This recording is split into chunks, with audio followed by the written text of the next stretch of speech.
Now, CNN has spoken with a commander, a Ukrainian military commander, who's been defending the city from the siege.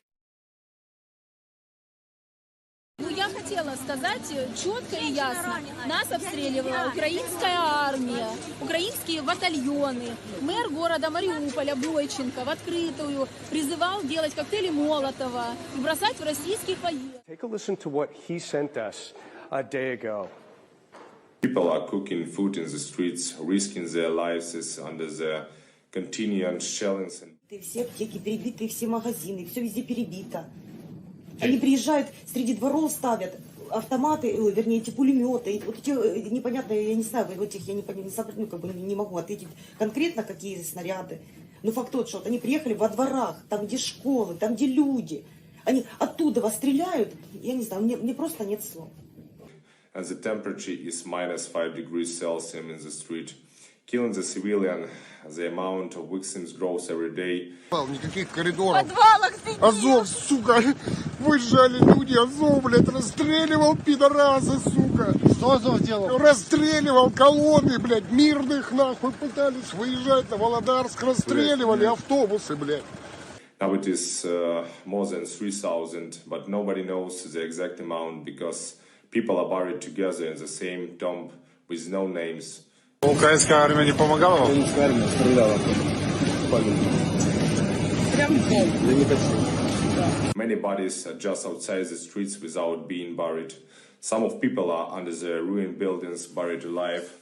Ukrainian army is trying to help civilians with food and water. У нас нету ни связи, ни воды, ни тепла. У нас ничего нету, мы ничего не знаем. По слухам, нам сказали, что там вывозят, там есть в коридорах. Наш двор какой-то, как будто медом намазан. Вот приедут, постреляют, отъедут. Потом опять приедут, обстреляют, едут. Как же его щит? Мы как же его щит были? Что нас спрашивают, что мы хотим? Мы хотим мира. But it's not enough. There is no safety places for people in Mariupol. Люди бедные, те, которым у них нечем выехать, у них нету транспорта. Мы уезжали, они плакали, они рыдали. Им просто нету транспорта, нечем выехать. Выезда никакого официального нет. Мы на свой страх и риск. Вот, нам сказали, что можно сегодня выехать. Мы собрались в 2 секунды. Самое необходимое, вот так вот позакидывали в машину и поехали. The missiles of the enemy are attacking the houses and people are dying in their beds. Это в одном только доме. Почему вы раньше не выехали? А нас никто не выпускала. Моя соседка забрала маму свою с 23-го микрорайона. Сказали, что да, они зашли, 2 девятиэтажки, они полностью людей выселили и сами туда заселились. Люди с пакетами поуходили все, со слезами на глазах, искать какие-то себе убежища. Скажите, где?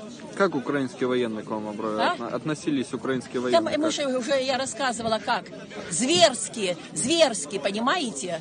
Можно несколько примеров повторить? Ну смотрите, нет еще русских ребят, нет никого, да?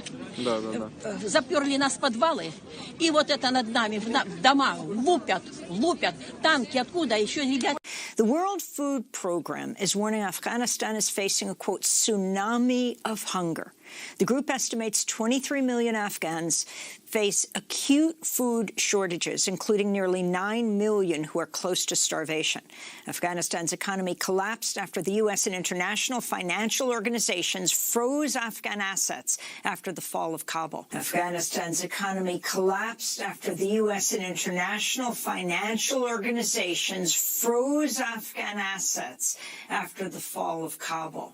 Earlier this week, Senator Bernie Sanders urged President Biden to take immediate action. Sanders wrote, quote, Afghanistan is facing a humanitarian catastrophe. I urge the Biden administration to immediately release billions in frozen Afghan government funds to help avert this crisis and prevent the death of millions of people. We're joined now by Jane Ferguson. She's a special correspondent for PBS NewsHour, contributor to The New Yorker. She's reported extensively from Afghanistan over the years and was in Kabul as it fell to the Taliban in August last year.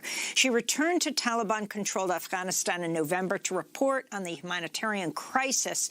Her latest piece for The New Yorker, Afghanistan has become the world's largest humanitarian crisis. Jane, welcome back to Democracy Now! In your piece, you write, exhausted mothers stood next to the beds and stared wide-eyed at their babies. One leaned over, sang lullabies, and gently kissed her child's cheek. About a third of the children who arrive at the unit do not survive. The new government is struggling to feed the country's 39 million people, and the chance that an Afghan baby will go hungry and die is the highest in 20 years. Can you describe the suffering you saw in this neonatal unit, and not only in this one hospital, but what you found? I mean, the worst it's been in 20 years since the U.S. invaded Afghanistan, you're saying.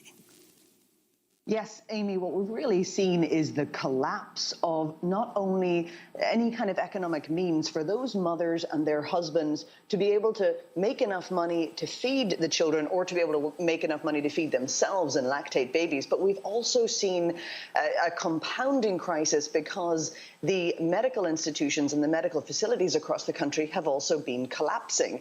You know, once the flow of money, once the economic institutions just froze across the country, then you couldn't see anybody who worked at these facilities getting paid, or any of the flow of money coming in. So you have families across the country with no income, and then when they take their children to the hospital because the malnourished, because there are such high cases of malnourished babies, many of them have to go to whatever units are open. Now, in that story, I was describing a unit in Kabul, which was one of the few that was still operating. And those beds with babies were sometimes 3, 4 babies in a bed.